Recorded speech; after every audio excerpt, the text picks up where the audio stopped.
Great.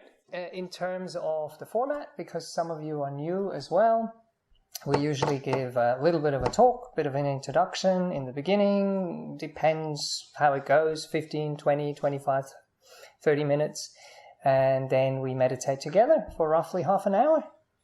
So, and then we have also time for questions at the end or maybe after the talk, depending.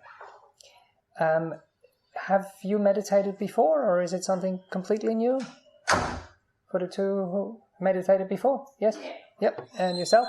I've been trying. Okay. Yeah, sure. Yeah, it is a training. So the thing is that when we learn to meditate, we learn from every experience that we have with meditation. And then we can adjust. And we can kind of learn how to become more peaceful.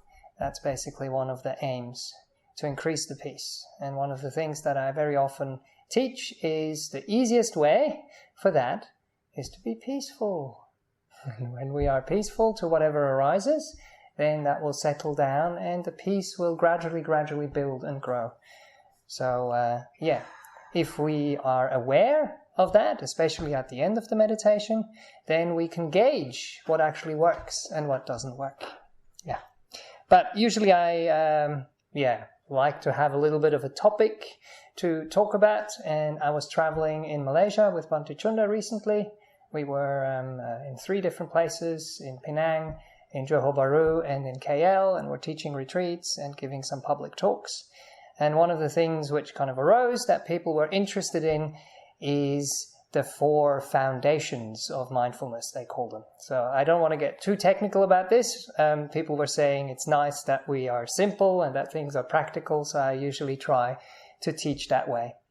And Ajahn Brahm likes to call them the 4 focuses of mindfulness. So yes, mindfulness is one of those big words. So the idea is maybe if we use the word awareness, that might be helpful. And when we focus our awareness on certain aspects, then that will allow the mind to settle, allow the mind to become calm, and also allow the mind to investigate and understand, explore a little bit those different areas. And because there is 4, I thought maybe I'll just do 1 session for each. We'll see how we go. So today is going to be the first focus of mindfulness, which is the focus on the physical aspects, on body, but not just body itself, any bodily things. There is some coarse ones and there is some more subtle ones. So it's the awareness of the body and of the physical aspects. And the good thing with that one is that it will always, when we look at that, always when we focus on that, it will always bring us into the present moment. Because what we feel in our bodies right now, and that includes the things that are coming out in through the 5 senses, that is always happening right now. One of the problems, of course, is that we can start thinking about these things. And if we start thinking about these things, then we're not in the present moment anymore. So it is really just the sensation or the experience of what is happening right now in our bodies. And when we learn to do that, then we withdraw from the thinking. We kind of take the energy out of the thinking, and we also withdraw from being pulled out into the world by the 5 senses. So it is important that we have those senses, and when we are out there, that we can orient and that we can feel safe. Yes, that's important. But if we can bring our awareness back to our bodies and just settle them on our bodies, that's something which is very, very helpful. Because it makes sure that our mind is not so scattered and that is not caught up in excessive thinking, in planning, in fantasizing, or in worrying. It also leads to a kind of embodied awareness that we can practice basically throughout the day. It doesn't have to be just in meditation. In meditation we train, but then we hopefully take those skills in our day-to-day lives. And that will basically mean that we are more aware and that we're more collected. The mind is more collected. It's less scattered. So the mind and the heart, that's what we usually talk about. So what we learn in meditation is that we can gently, not forcefully, direct our minds to like some fairly obvious objects to rest on and to settle in. So one of the problems that people have with meditation, they feel they have to force the mind towards an object. And that just won't work. It will work initially, it will work for a little while, but you tire yourself out because the mind doesn't like it. The mind is not at ease. So you're basically losing energy and losing interest, and then eventually you will fall asleep or get irritated or angry or whatever. So it doesn't really work. So now there is specific areas that we look at when we talk about this focus of mindfulness of the body. So the first one is the awareness of breathing. And that's probably the most common understanding people have. Meditation is being aware, watching your breath, connecting with it, getting to know it, and basically having an idea what's up with your breathing and being able to calm and settle that breathing. So that one I will explain a little bit more afterwards. But it's also something we practice in our day-to-day lives. So the second area of that specific topic is the bodily postures. So in Buddhism we talk about 4 bodily postures, and they basically cover everything the body is doing. So we are aware when we're walking, we're aware when we're standing, we're aware when we're sitting down, and we're aware when we are lying down. So that basically covers the whole day. And you can practice that in all those postures at all times. Of course, sometimes you will be in between those 4, but those 4 actually cover it really well. And you will be sleeping, for example, and when you're sleeping really deeply, then you're not really aware what's going on. Then you're, in La La Land, or you're dreaming, or you're half aware. But in all other situations, it is actually possible to bring the mind back to that base of the body, of physicality, of the physical aspects. And you will realize that when you do that, it's easier to let go of the thinking. It's easier to have the thinking kind of go into the background, and you don't feed it.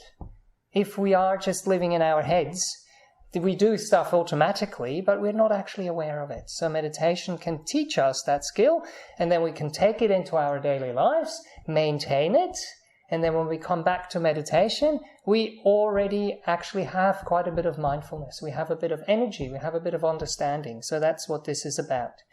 Then the second one is called situational awareness or full awareness. So before, it was just this kind of light touch on the postures that the bodies are in. That might be a bit vague.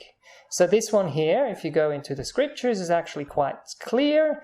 Situational awareness when going out and coming back, when looking ahead and when looking aside, when bending and extending the limbs, when bearing the outer robe and the bowl. So it's specifically meant for monks, but that means, when feeling your clothing or putting your clothing on, when eating, when drinking, when chewing, when tasting, when going to the toilet, when walking, standing, sitting, sleeping, waking, speaking, and keeping silent. So there's so many things that we do, and very often they call it like we are on autopilot. We don't actually know what we're doing. So when we can bring our awareness back to our body, how our body feels, then we will get an understanding what's actually going on. And we will be able to, stop some things we don't really want to engage in. We will also be able not to be caught up too much in mental chatter and in a lot of problems that are created through that. Then there are some other ones that are probably more for monastics who are kind of familiar with this, but another kind of focus that we can focus on is the composition of the body and the different body parts. But that's basically a practice that needs to be introduced, and that is probably mainly an insight practice where you start to realize where the different parts are, what they are. But what we often do is a body scan, which is just a general idea of what the body is like, how it feels, and that's what I will be guiding afterwards as well. So I'll explain a little bit more. But some of those practices are meant for day-to-day life, but then they also apply to meditation. So I'll just focus on the meditation. Another one that they do is the 4 elements, it's called. So they have earth, water, fire, and air, and what they actually mean. So you're seeing the body and its movements in the light of the 4 elements. That probably sounds pretty technical, but if I elaborate a little bit, it means that we are feeling what is solid. That would be the earth element. Or what is fluid in the body. What is fire is like the temperature and the things that are being transformed, like the digestion. Probably you know that from Chinese medicine. They would talk about your inner fire. And then it's the air, and that's the movement of the limbs or the movements that we do. But that's one of those areas that people don't teach a lot. And then the last one is an understanding of the impermanence of the body. And what we do there is the charnel ground contemplations. Again, that's not for everybody. But the idea is insight there, understanding. So once we have insight, once we have an understanding that this body is impermanent, that it's different parts that are coming together and falling apart and then being created again, luckily. That's how we survive. The food goes in and new things are being created. But once we start to realize it's a process, then we don't attach to it in the same way that we would attach to it otherwise. We understand there is sickness, we understand there is death that is coming eventually, there is, change that's going to happen with our bodies, and if we are able to relate to that in the right way, then that always leads to letting go. That always leads to a feeling of relief, a feeling of ease, a feeling of peace. And that's what we are bringing into meditation with us. Okay, so that's just covering the whole area a little bit. For people who are more familiar with it, they will know the ins and outs. And for the other ones, it was just a little kind of summary of that. But let's now focus on the meditation itself. So in the meditation, we will focus, or we will kind of direct our awareness to different parts of the body. And there is parts of the body that are more obvious because they're kind of coarser. And that's usually the ones that we take in the beginning. Because usually we have a coarse mind, which needs a coarser object to settle on, to relate with. Because one of the things that people tell us when we teach them meditation, they're like, oh, it's boring. And of course, if you're watching something or engaging with something and it is boring, then you will fall asleep. And you won't have wakefulness and energy, which is very important for meditation. So one of the meditations that we often teach first, and we don't really teach it here, but I wanted to introduce it because we've done a lot of retreats, is walking meditation. And that's something you can do quite informally if you're going for a walk somewhere in the forest or in a park, where you can just try to see if you can be with the movement, with the sensations, with the senses in your body. And if you are with them for longer periods of time, you will actually realize that the mind quite likes that, and that it will settle on it, and that it will become peaceful and calm, and that the thinking and the worrying and the problems and, the anxieties you might have actually decrease, because you're using the focus of your awareness onto your body. If we do that a little bit more formally, you can try that at home. If you haven't done walking meditation before, you just basically choose 2 points, A and B. In this room, we could just have one wall on one side and the other wall on the other side.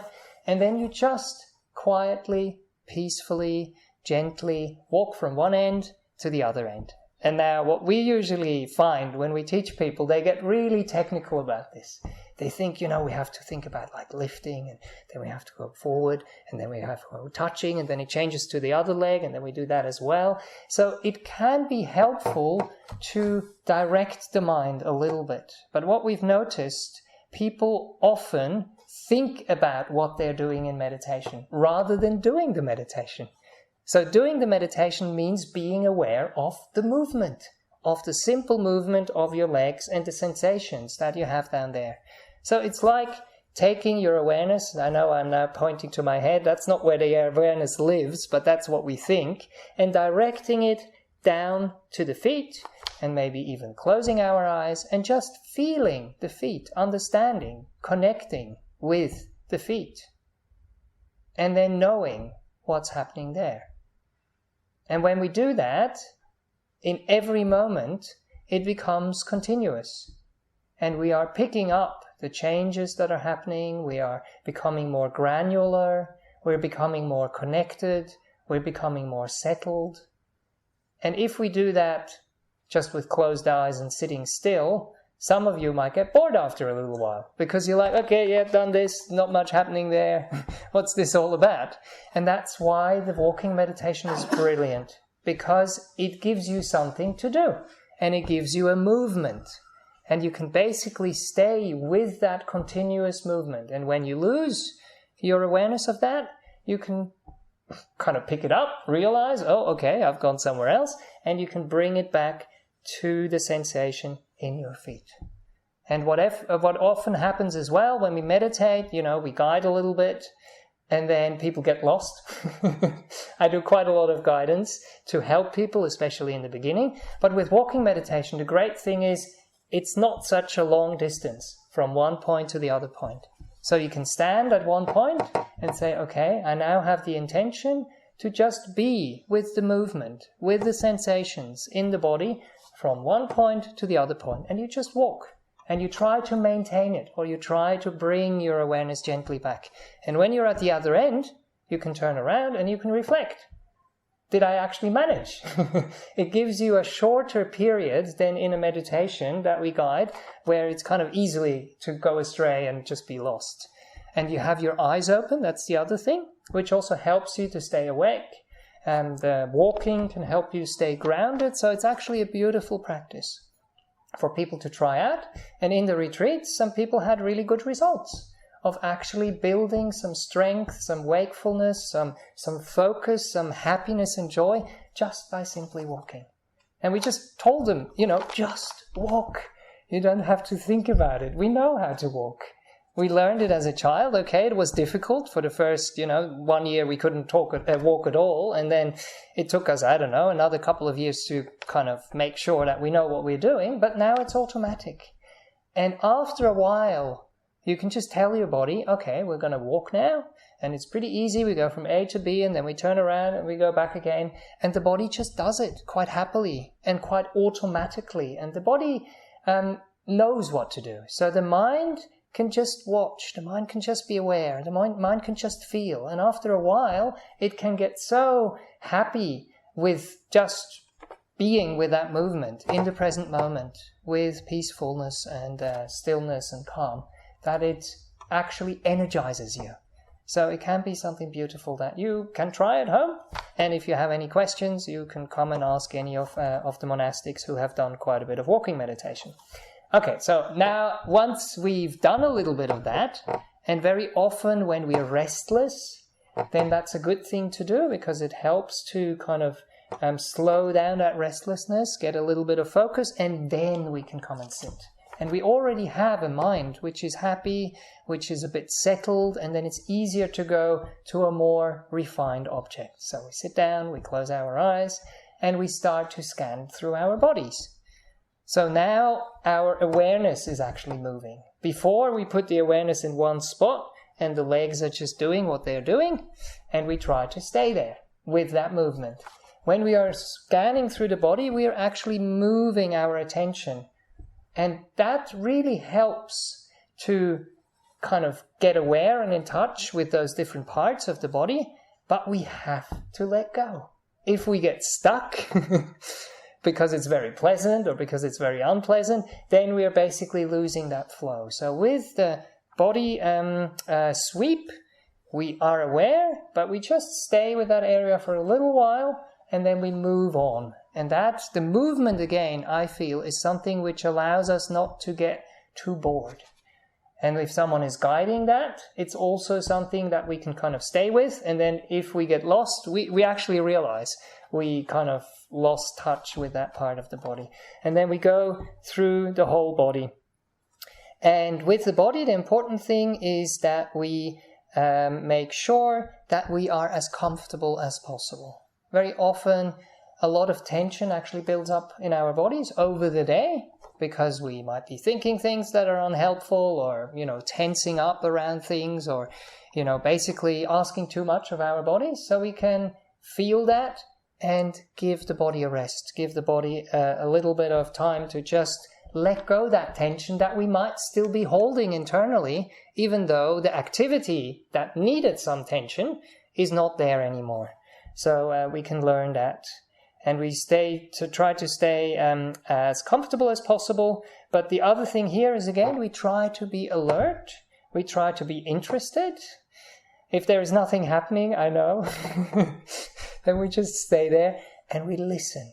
Like when we are in the forest and we are trying to see some animals. When I was over in Melbourne, I was really intrigued by the wombats, and they would run away as soon as that they would see me. But if you sit in front of a wombat hole and you wait, you never know when the wombat is going to come out, and you watch. Then it will poke its nose out and go back again and sniff a little bit. But if you're away from the wind, then it slowly will come out and actually start to play in front of you, which is beautiful. And the same thing will happen with your bodies. Your bodies are kind of not so used to someone watching. And they slowly will come out and poke their noses out. And then slowly you will get a relationship or a feeling of what is happening in your body. And then you do these body sweeps and they actually really feel good. And you're relaxed and you're kind of energetic afterwards.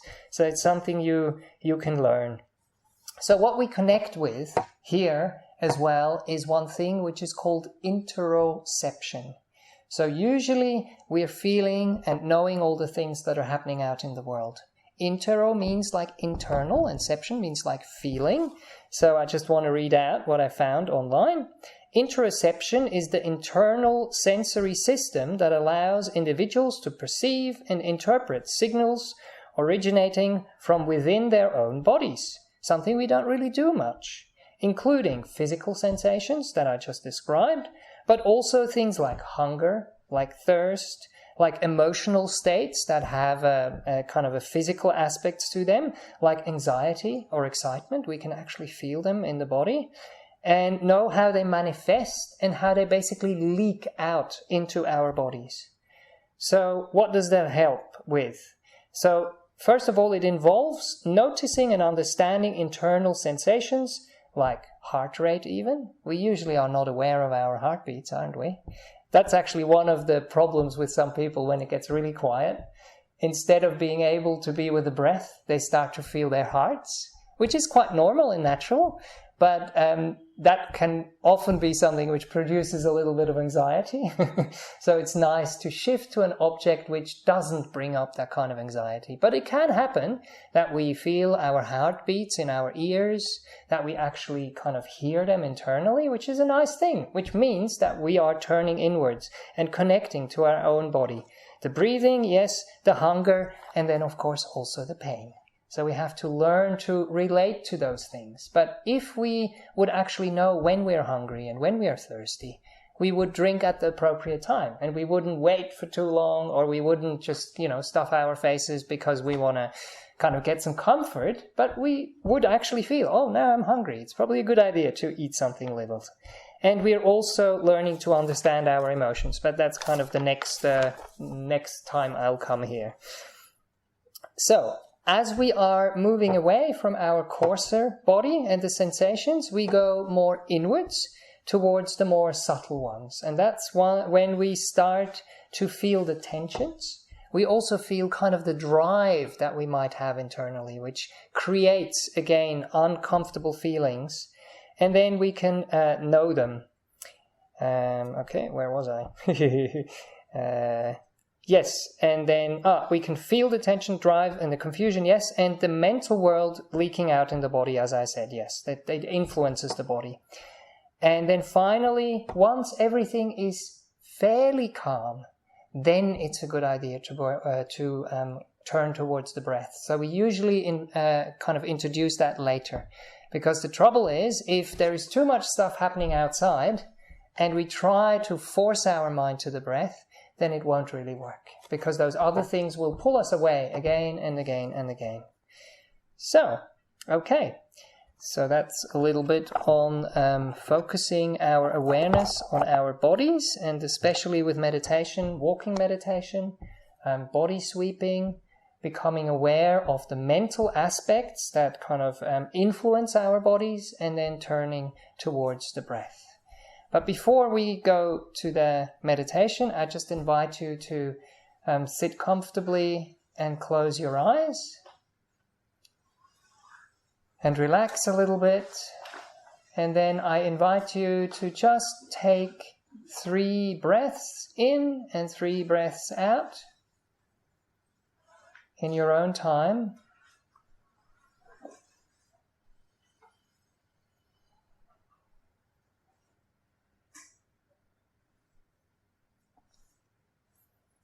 I always get in trouble because I'm breathing slower than other people and they're already done. But probably by now you've done 3 breaths. And so the question is, how did you know that you were breathing in and breathing out 3 times? You did count, yes. But what was the sensation? What was the feeling? And now, did you feel that was a strain? Did you feel that was difficult? Probably not. So very often the awareness we try to use in meditation is way too forceful. It's just this knowing and feeling and connecting, and that's it.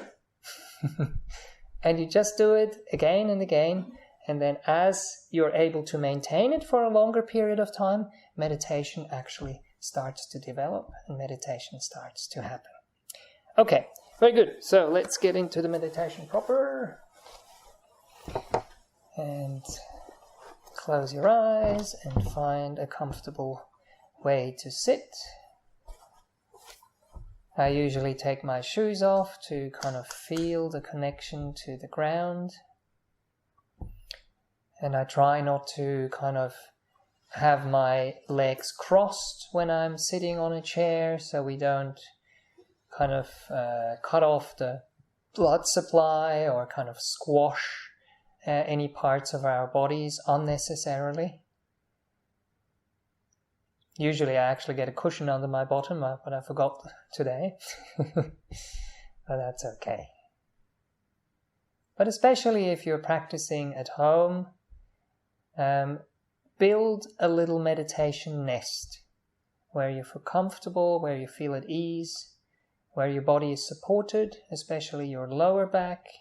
I usually recommend to have that supported, propped up a little bit, or just kind of lean against the back of the chair or a wall, or lean into the cushion, so you can really let go into a comfortable body posture that is not forced, but that is actually naturally uprightish. So it's not a beauty contest. We have all our eyes closed, so we're not watching each other, what's going on. But just make sure it actually feels nice. It feels relaxed, but it also feels alert to some degree.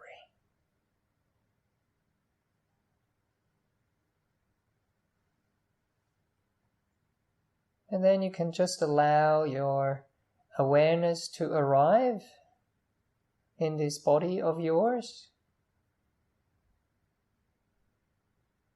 allowing the senses to bring you into the present moment. So our eyes are closed, so we might see a little bit of light coming through from the lamp through our eyelids, but otherwise that's pretty dark. If it gets too dark or uncomfortable, you can always open them a little bit to just orient, feel safe, or to get a bit more wakefulness if that's necessary, required. But what's basically left of the 5 senses is your hearing, the fan in the background, my voice every now and then, maybe some other kind of voices or noises from the outside, or even from the inside of the body.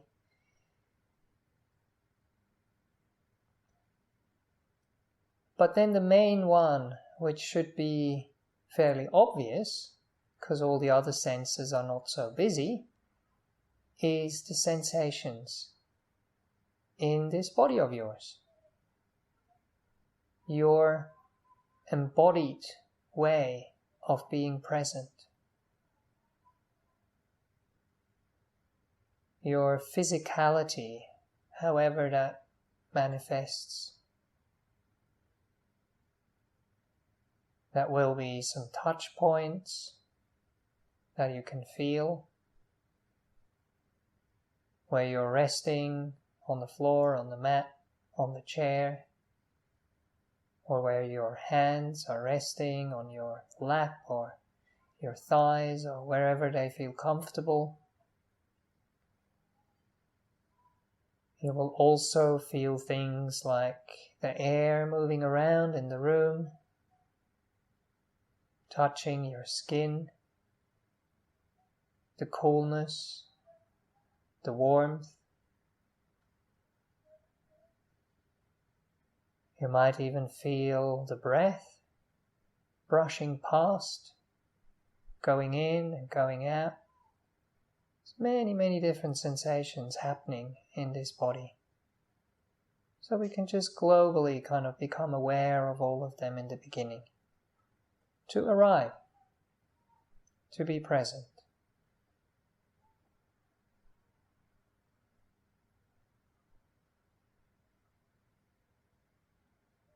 And of course there is some internal stuff that might be happening, some tensions.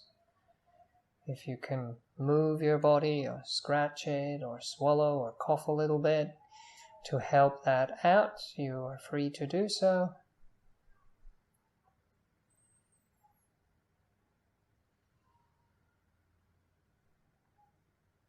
You might also feel what's going on inside of your bodies. Maybe some digestion stuff happening. As I mentioned, sometimes the blood flow in our ears. I can sometimes feel my pulse in my neck. Or even in my hands sometimes I can feel the pulse. You can feel the warmth. All these things can help you to bring your awareness to your body, to connect with your body, to know your body. And then the other part is to be kind, to be caring. That's what Ajahn Brahm, our teacher, calls kindfulness. So we can relax things. We can ease any unnecessary tension.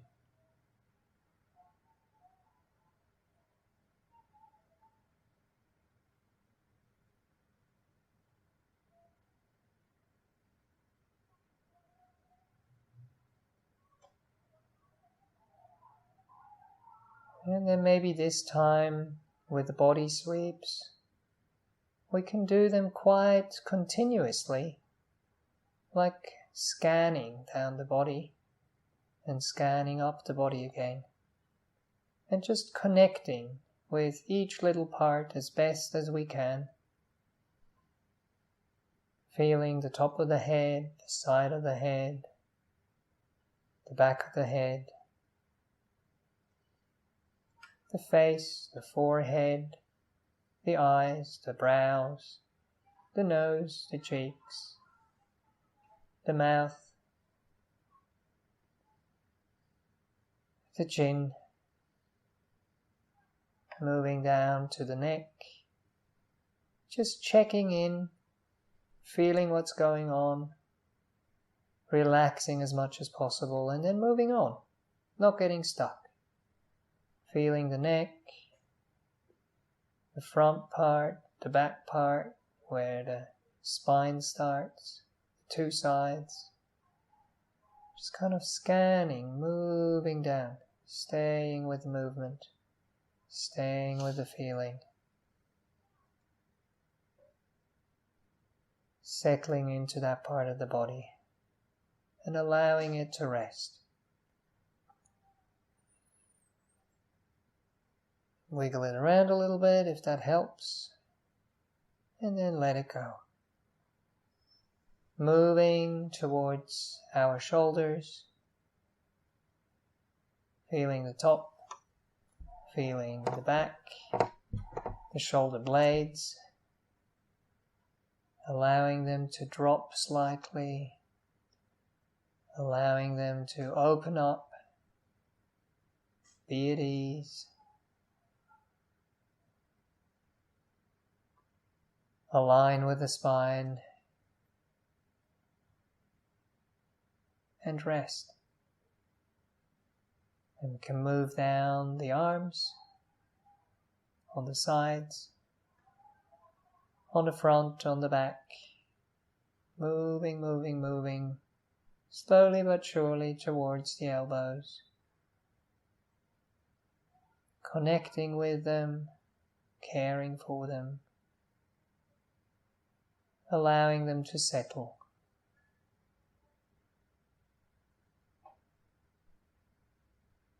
Once we're at the elbows, we can see if we can actually become a bit more granular. Can we feel the hard part on the outside?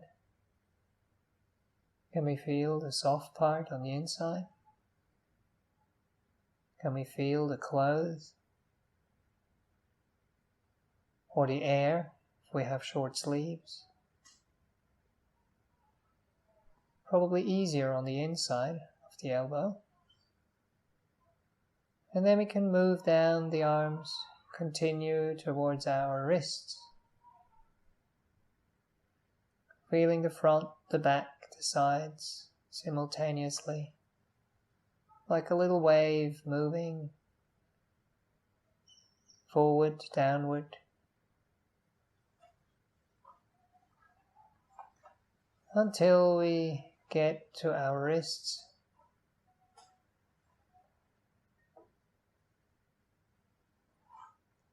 Then we can check in with our hands, make sure that they are comfortable. If not, we can move them, put them somewhere else, slowly, kindly, gently.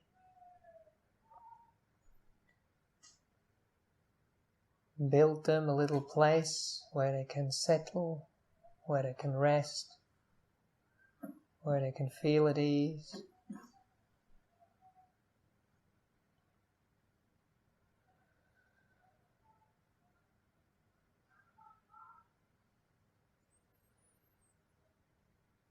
Feel the palms, feel the backs of the hands, the fingers.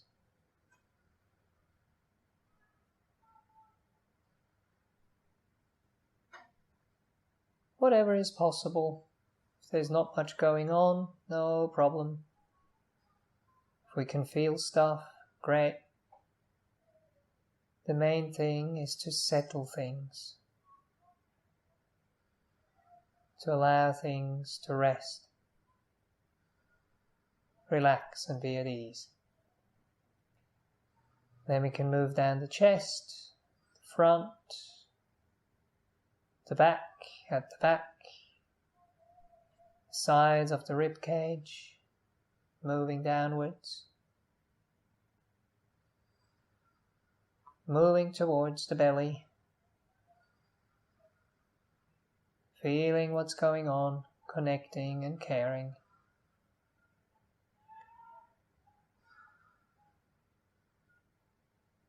Feeling what's going on in the spine.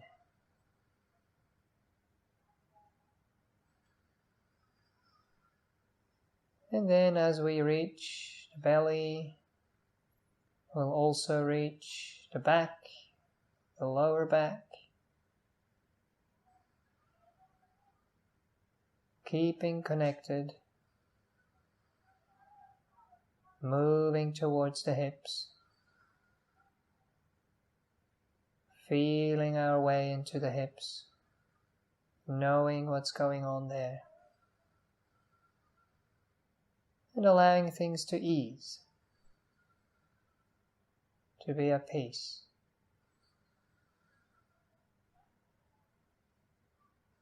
As much as possible.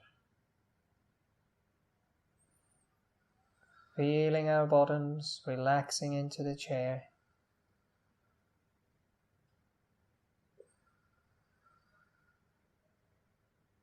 easing our hip joints connected to the legs, allowing them to be.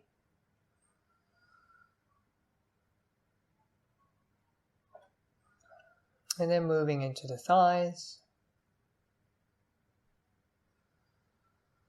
feeling the top part, the bottom part, the side parts.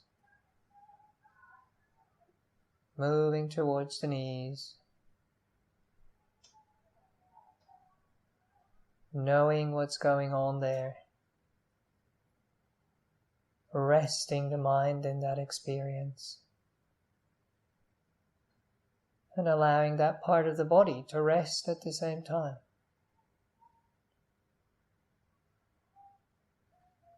Moving towards the knees,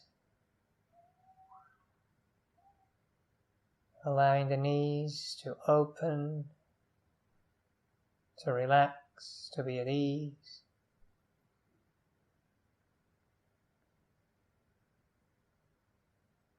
Wishing them well. And then gently carrying on to our lower legs, the shins, the calves, the side of the legs.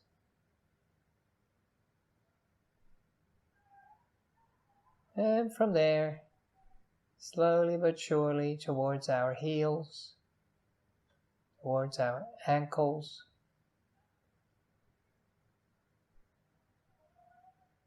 allowing the awareness to flow into our feet.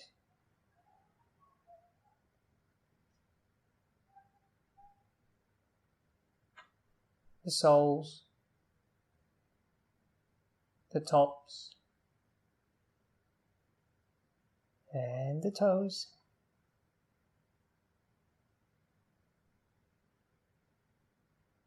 Greeting the toes,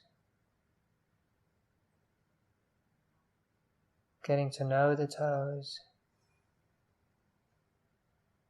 and making sure everything down there is at ease, is at peace, is resting.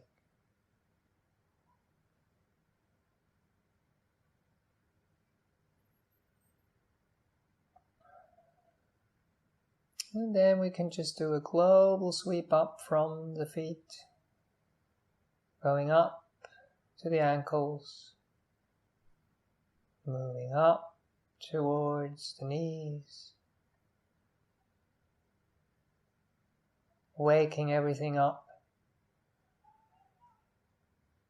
coming to the thighs, energizing it,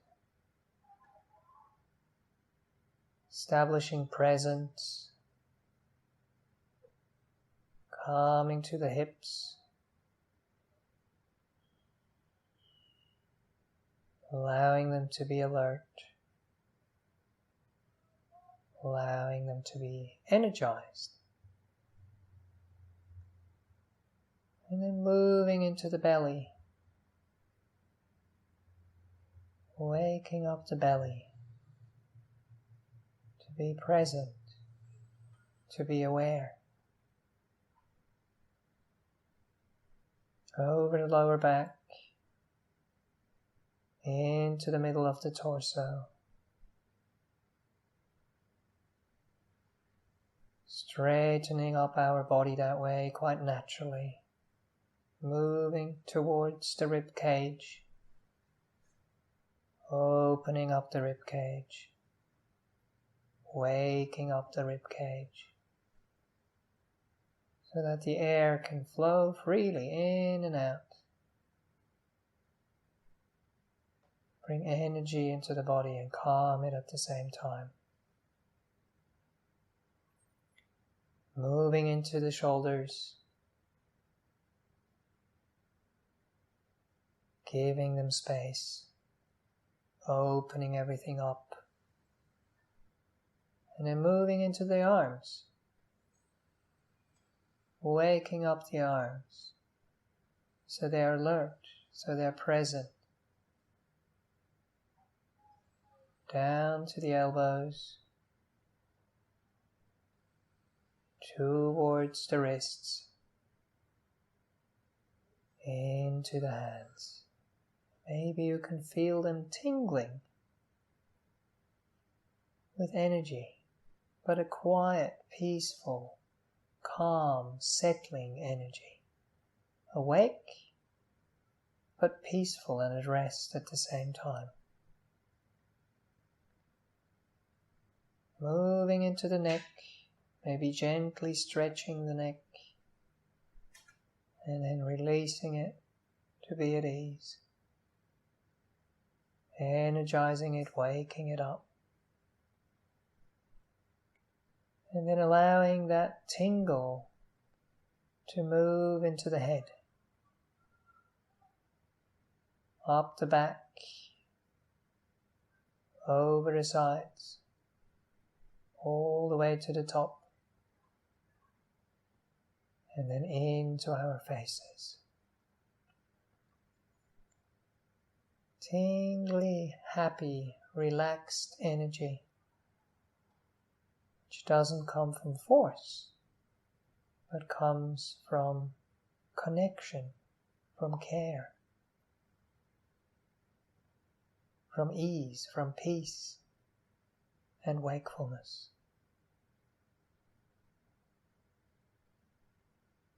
Allowing that energy to create a little smile on our faces.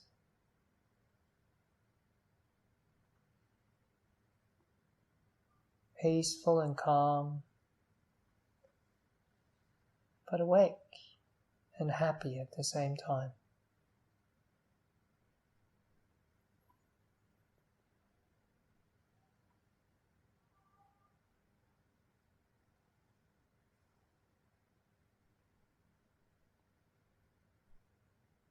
And then we can allow this whole tingle of energy and sensation that is happening in the body to calm and settle and move into the background. Move away so that we can move inside.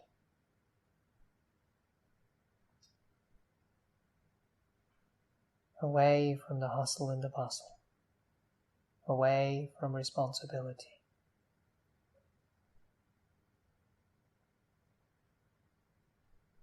Away from having to think or do stuff.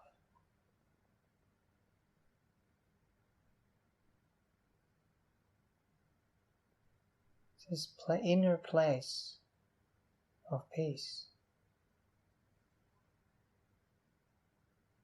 of joy,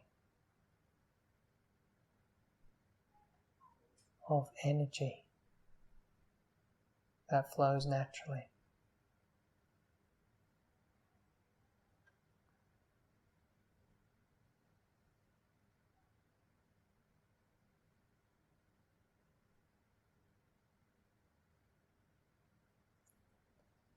And here we can connect with the last movement in the body that is still happening, which is our breathing. Gentle movement of the breath coming in and going out at its own pace, in its own time.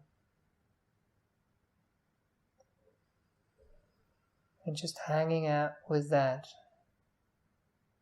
as much as possible. Connecting, caring, being with. Simple movement of the breath.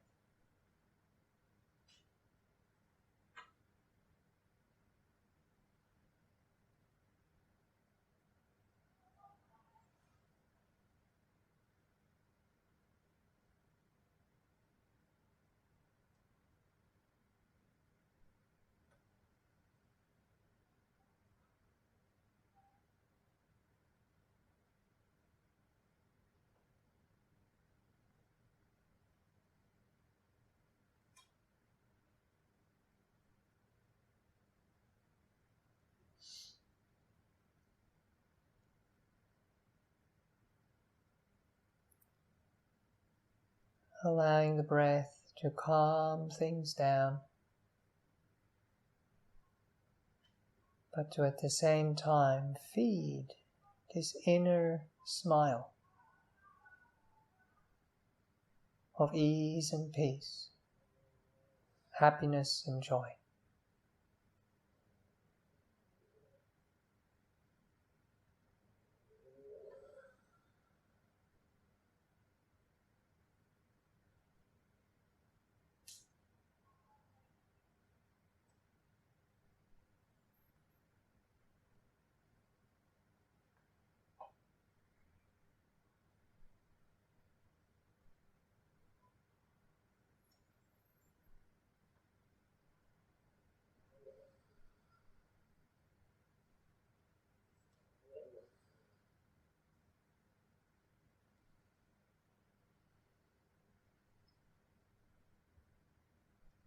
And as we're getting quite close to the end of the meditation, now is a great time to reflect,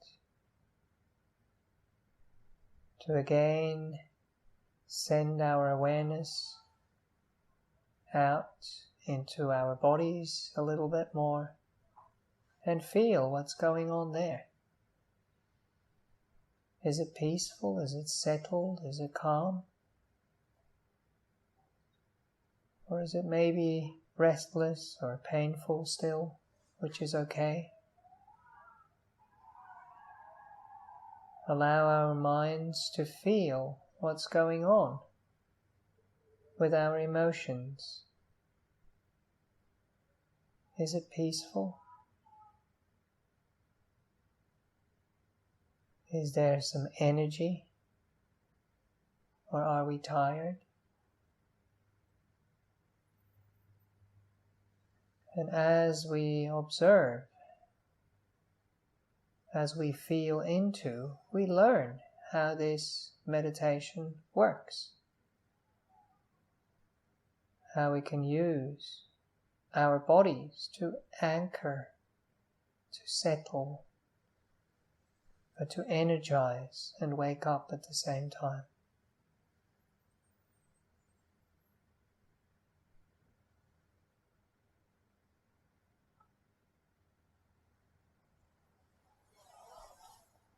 And then we can allow the ringing of the bell, still with closed eyes, to gently bring us back out of meditation.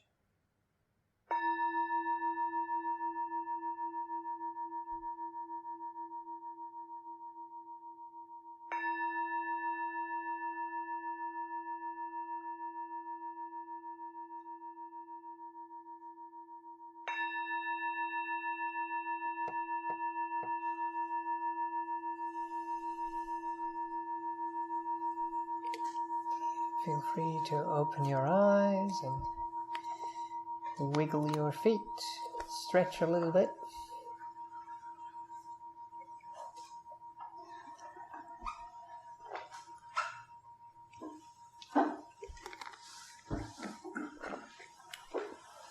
I did stay with the body a little bit longer today because we were looking at the awareness and the focus that goes to the body. So as we progress in the other sessions when I'll be here, with the experience of, the mental world and the quality of that, which they often call feeling tone, which is the next one, and then also to get to know what's behind all this, our minds. And then there are some things to reflect upon in the fourth one. But that will come as we go along. Is there any questions, comments, or experiences people wish to share in the group? I found it to be good. Okay, great. I work 13-hour days. I know there's no excuse, but finding meditation time is quite hard, so I find I rush myself doing it. Yes. That's why I wanted to start coming here to find out how to calm myself. And I was started drifting off, listening to that noise, and the instinct straight away is Yeah. But I was able to bring myself back. So Great. Great. Yeah. So that is very, very natural, because we go to the things that grab our attention. And when we're not practiced in bringing our minds to more subtle objects and finding the joy in them, that stuff will pull us away. That's just what happens, yeah. But as we practice, we know where peace really lies. So the noise outside is not really peaceful, isn't it? So in meditation, we learn to understand which objects allow peace and energy to build. And that's where we kind of build our home. So these things will pull us out in day-to-day life as well. And that's why it's so important that we practice these things outside, not just when we are here. It's great to do it in a controlled environment with some guidance. But, I used to be a primary school teacher, and I know the kids didn't like homework. But it's kind of like the homework to actually apply these things in our day-to-day lives, because we will realize that we'll lose less energy when we come back to our physicality, when we come back to the present moment. And as we learn that in day-to-day life, it becomes easier in meditation. And in meditation, we take it deeper, and then we apply it out into the world, and then it just kind of very nicely works together. Yeah. Yes. So please keep coming back. But please also see if you can remember in your day-to-day life where the anchor of your attention could be, so you don't waste or lose energy, but actually build up some energy. You can do that in day-to-day life. With your kids, with your work, with whatever. Bring some awareness to the body postures, to what the body is doing. Yeah, and realize that way the mind doesn't leak out into the world as much. And then we learn to do the same thing in meditation. Yes, so that doesn't apply just to you, that is a general thing for myself as well, when I do things in the monastery. Yeah. And some jobs just naturally allow you to do that quite easily.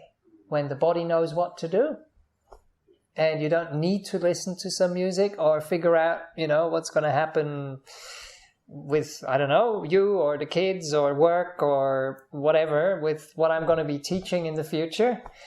Just to be with a quiet mind, knowing what's going on internally. It's actually very beautiful. And talking a little bit less. That's what he told a lot of the people in the retreat. They were saying, "Oh, Bhante, my mind is going 180 kilometers an hour and I'm so restless, and what shall I do?" And I said okay, have you been talking? And they say yes. It's okay, do your homework first. Because when we're in a retreat situation together, we keep noble silence, which means we're completely silent unless there is something important to say, or when we work, we just say, the absolute minimum. But otherwise, the environment is nice and quiet. And that allows the inner chatter to slowly die down and lose its energy and become quiet as well. So we can do that in our day-to-day lives, every now and then just have half an hour where we just go for a walk. And we don't really talk to other people, and we kind of see the inner talking happen and say maybe I'll just stay with the feelings right now, rather than with what's being kind of chattering in my mind. And that will build up some energy and some steam for the practice. Okay, great. Thank you. Okay, shall we finish off? So thanks for coming, and one of the other